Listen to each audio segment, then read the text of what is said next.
अस्सलाम वालेकुम, मैं ज़ीशान अजीज हूँ। कुछ अहम खबरें हैं मेरे पास। उसमें सबसे पहले जो है वो ये जो इत्तेहादी हुकूमत जो पीडीएम पार्ट 2 या 2.0 बनाया जा रहा है, ये हुकूमत चलने से पहले और बनने से पहले ही खत्म होने जा रही है। इलेक्शन होगा दोबारा।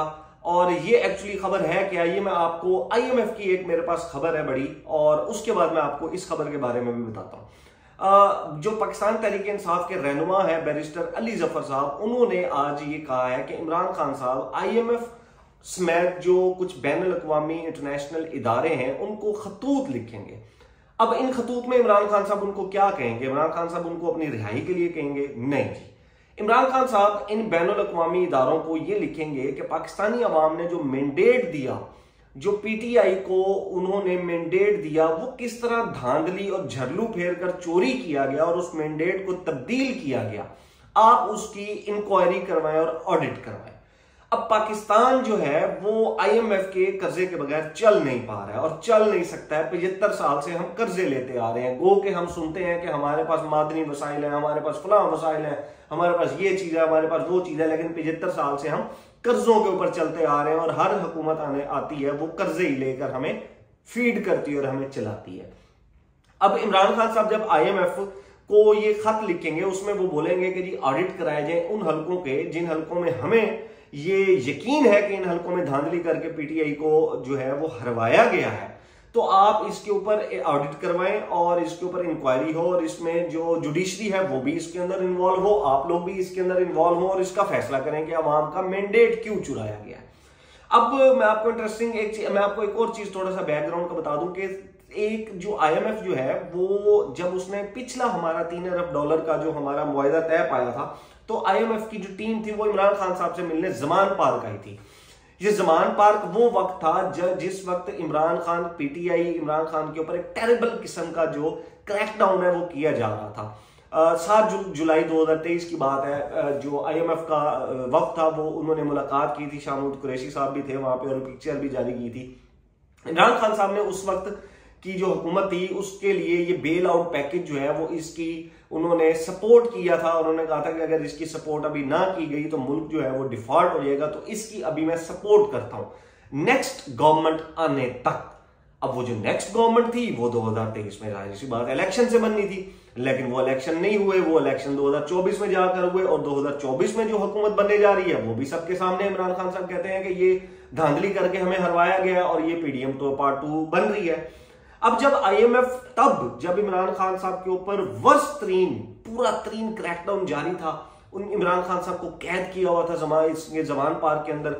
किसी भी बंदे को ज़मान पार्क के आसपास नहीं आने दिया जाता था, पुलिस उठा लेती थी, कोई उनको उठाकर ले जाता था, मारा जाता था, आंसू शेलिंग सब कुछ चल रही थी। अगर तब आईएमएफ इमरान खान साहब के पास ये पूछने गया था, ये डिस्कस करने गया था कि आप इस मुआहदे के ऊपर क्या कहते हैं, तो इमरान खान साहब ने इस मुआहदे के ऊपर एग्री कर गए थे। तो अब जब इमरान खान साहब ये उनको लेटर लिखते हैं और उसमें हवाला भी दिया जाता है और उसमें ये धांधली का किया जाता है, तो फिर क्या होगा? अब ये जो बैनुल अक़वामी इदारे हैं और स्पेशली ये जो लैंडिंग इदारे होते हैं जो आपको कर्ज देते हैं, इनका जो रुझान है या इनका जो झुकाव है वो किसी की तरफ नहीं होता। इनका झुकाव सिर्फ उस मुल्क की अवाम की तरफ होता है कि अवाम वहां की क्या चाह रही है। जिस हुकूमत को अवाम मुंतखब करना चाहती है ये उस साइड पे खड़े होते हैं, क्योंकि इन्होंने अपने पैसे देने होते हैं और उस पैसों के ऊपर इन्होंने काफी कुछ लेना होता है हमसे और काफी कुछ ले भी चुके हैं ये हमसे। अब जब इन इदारों को ये खतूत जाएंगे तो ये इदारे एक्शन में आएंगे। पाकिस्तान में इस वक्त सिचुएशन ये है कि शहबाज शरीफ साहब ने को हुकूमत जो पीडीएम है ये मिलने से पहले, इलेक्शन से पहले उन्होंने कहा था कि हमें मिलते ही हमें आईएमएफ में जाना पड़ेगा। अब जब आईएमएफ का पहला कोई किस्त हमें मिल जाती है उसके बाद क्या होगा? पाकिस्तान को कैसे चलाया जाएगा? इन्हीं लोगों को पैसा, ये लोग पैसा कहां से लेकर आएंगे? पैसा आईएमएफ ने देना है, क्योंकि हम लोगों ने तो कुछ भी नहीं किया। ना हम लोगों ने अपनी एक्सपोर्ट बढ़ाई, ना हम लोगों ने कुछ किया, ना हम लोगों ने पाकिस्तान में कुछ ऐसा रिसोर्स पैदा किया कि हमें कहीं से मांगने ना पड़े। हम 75 साल से मांगते आ रहे हैं और अभी तक हम मांगने पे लगे हुए हैं।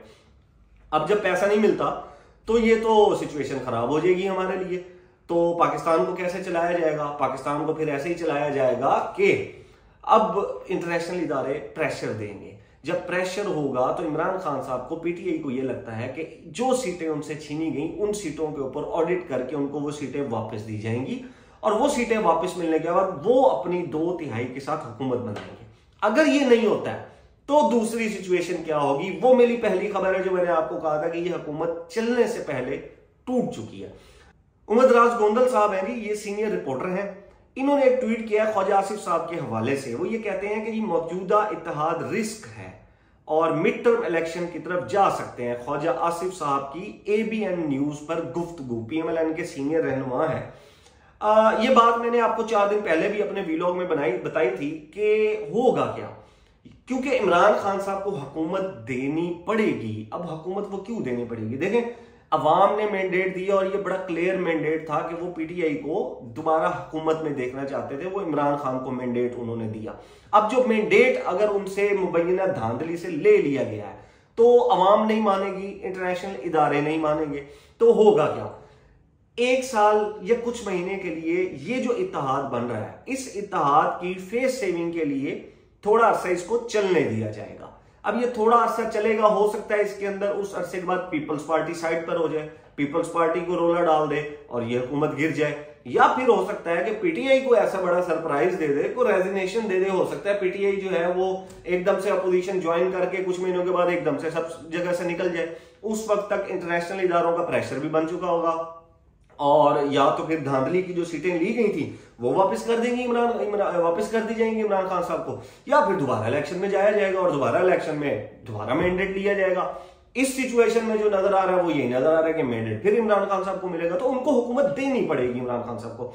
अब एक दफा हुकूमत इमरान खान साहब को मिलेगी, उसके बाद जो है वो ये तय होगा, अवाम तय करेगी। अगर इमरान खान साहब रिलीफ दे पाते हैं तो ठीक है, अदरवाइज हो सकता है कि वो नेक्स्ट टाइम उनको वोट ना दें। अब ये सिचुएशन है जो मैंने आपको खबर दी कि ये हुकूमत जो है वो चलने से पहले कैसे टूट रही है। ये कि मिड टर्म इलेक्शन की तरफ जा रहे हैं, PTI को एडवेंचर कर सकती है, पीपल्स पार्टी कुछ ना कुछ कर सकती है, फेस सेविंग के लिए कुछ महीने इस गवर्नमेंट को चलने दिया जाएगा। उधर जो मरियम नवाज साहिबा है उनको भी पता है कि उनका हाल जो है वो हमजा शहबाज शरीफ की तरह ही होना है, कुछ महीनों की उनको वजारत आला मिलनी है, लेकिन वो उसका जो वजारत आला का ठप्पा है वो उनके लिए ज्यादा अहम है पार्टी की निस्बत, वो अपनी सियासत की निस्बत वो ठप्पा लगवाना चाहती हैं। तो कुछ महीनों का हो सकता है वो ठप्पा लगवा लें, फिर उसके बाद दोबारा मिड टर्म इलेक्शन में चले जाएंगे, या फिर इमरान खान साहब को इंटरनेशनल इदारों के प्रेशर के बाद वो जो मुबैना धांधली का कह रहे हैं उसका ऑडिट होगा और हो सकता है उसमें उनको दोबारा उनकी सीटें वापस मिल जाए और वो 2/3 के साथ अपनी दोबारा से वो अपनी गवर्नमेंट बना लें। अब ये जो सिचुएशन है, इस सिचुएशन में आपको बताऊं कि इमरान खान साहब जो IMF को खत लिख रहे हैं उसके ऊपर नून लीग का क्या जो है वो रिएक्शन है। अता तागर साहब लिखते हैं जी, ये खबर है GA न्यूज की, कि इमरान खान का IMF को खत लिखने का मकसद बैरूनी मुदाखलत शामिल करना है। ये तारक साहब की स्टेटमेंट है। देखें ये क्या कहा यह जा रहा है कि जी अब इमरान खान साहब अगर IMF को खत लिखते हैं तो ये बैरूनी मुदाखलत को शामिल करने के बराबर है, पाकिस्तान को आगे नहीं चलने दिया जाएगा। बात यह है कि जब इमरान खान साहब ने अमेरिका को एब्सोल्युटली नॉट कहा था तो यही PMLN के जो सदर हैं शहबाज शरीफ साहब, उन्होंने इंटरव्यू दिया था और उसमें उन्होंने कहा था कि क्या जरूरत है USA को, अमेरिका को जो है वो ऐसे एब्सोल्युटली नॉट कहने की, बेगर्स कैन नॉट चूज। आप लोगों को ये स्टेटमेंट याद होगी। तो जब उसने इनकार किया तब ये लोग कहते थे कि क्या जरूरत थी। अब जब वो इदारे जो पाकिस्तान को लेंड करते हैं, कर्जा देते हैं, अब इंटरनेशनल इदारों को लिखा जा रहा है कि ये जमहूरियत मुल्क है, इस जमहूरी मुल्क में डाका डाला गया मैंडेट के ऊपर, तो आप इसके ऊपर देखें, इसको आप आगे ऑडिट करें। तो उसमें ये लोग कहते हैं जी बैरूनी मुदाखलत है। वो जो एक केस बैरूनी मुदाखलत का जो इतना बड़ा था उसको नहीं मानते हैं, लेकिन ये जो खत लिखे जा रहे हैं इसको कहा जा रहा है कि ये बैरूनी मुदाखलत होने जा रही है और ये पाकिस्तान के अंदर जो है वो बैरूनी मुदाखलत होगी। ये जो खबरें थी मैंने आपके सामने रखी हैं। इस वक्त जो ये बनाया जा रहा है ना जी इत्तेहाद, ये इत्तेहाद ख्वाजा आसिफ साहब ने भी जैसे कहा, मैंने आपको भी 4 दिन पहले बताया था कि ये ज्यादा दिन नहीं चलेगा। ये इस वक्त सिर्फ और सिर्फ फेस सेविंग की जा रही है। पीपल्स पार्टी जो है वो इस नून लीग के साथ बंधन का जो जबरदस्ती उनका निकाह पढ़वाया जा रहा है, इसमें पीपल्स पार्टी बार बार भागने की कोशिश कर रही है, बार बार भागने की कोशिश कर रही है, फिर उसको पकड़ के लेकर आ जाते हैं। पीपल्स पार्टी फिर भागती है, फिर उसको खींच कर लेकर आ जाते हैं, तो ये फिर भाग जाएंगे। ये घर नहीं बसने वाला, ये घर उजड़ जाएगा। ये घर खुशी से बसते होते हैं, जब जबरदस्ती ऐसे रिश्ते किए जाए तो फिर वो भाग जाते होते हैं। तो पीपल्स पार्टी ऐसे दोबारा भाग जाएगी और ये घर जो जिसको ये लोग हंसता बसता घर बना रहे हैं, ये घर फिर से उजड़ जाएगा। ये घर जब उजड़ेगा तो ये घर दोबारा नहीं बच सकेगा। इस घर को जो बचाना है वो अब किसी के भी बस में नहीं है। ना इस घर को पीपल्स पार्टी बचा सकती है, ना इस घर को मुस्लिम लीग नून बचा सकती है, और ना इन दोनों के दोस्त बचा सकते हैं, क्योंकि फैसला जो है वो अवाम ने कर दिया, और अवाम ने यह फैसला कर दिया कि वो एक दफा पीटीआई को हुकूमत में देखना चाहते हैं।